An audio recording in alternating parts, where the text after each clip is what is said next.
আসসালামু আলাইকুম। আশা করি সকলে ভালো আছেন। যুব উন্নয়নের একটি নিয়োগ বিজ্ঞপ্তি প্রকাশ হয়েছে গাড়ি চালক। তো এই পদে যারা আবেদন করবেন অবশ্যই আপনি কিন্তু এটাতে আবেদন করতে পারবেন যারা ড্রাইভার প্রশিক্ষণ অর্জন করছেন। তো গাড়ি চালক ৯টি পদ ৯,৭০০ থেকে ২৩,০০০ টাকা বেতন, ১৫তম গ্রেড স্কেল। তো অষ্টম পাস হতে হবে এবং গাড়ি চালানোর লাইসেন্স থাকতে হবে। তো এই বিজ্ঞপ্তি সম্পর্কে আপনি যদি জানতে চান তো অবশ্যই এই চ্যানেলটাকে সাবস্ক্রাইব করবেন এবং যেকোনো ধরনের জব রিলেটেড ভিডিও পেতে চাইলে অবশ্যই চ্যানেলটা সাবস্ক্রাইব করবেন।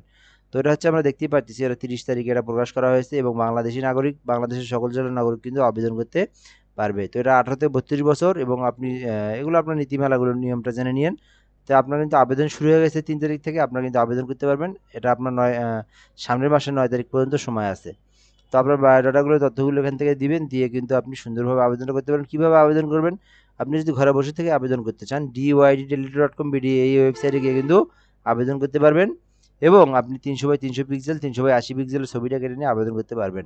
তো অথবা আপনি কম্পিউটার দোকানে গিয়ে আবেদন করতে পারবেন। তো পেমেন্ট ফিটা এখান থেকে বলে দেই, আপনার জন্য ১১২ টাকা এবং যারা প্রতিবন্ধী আছে তাদের জন্য ৫৬ টাকা। তো এইভাবে আপনি পেমেন্টটা করবেন। তো আশা করি ভিডিওটা ভালো লেগেছে। অবশ্যই সাবস্ক্রাইব করবেন, লাইক কমেন্ট করবেন। ধন্যবাদ। আসসালামু আলাইকুম।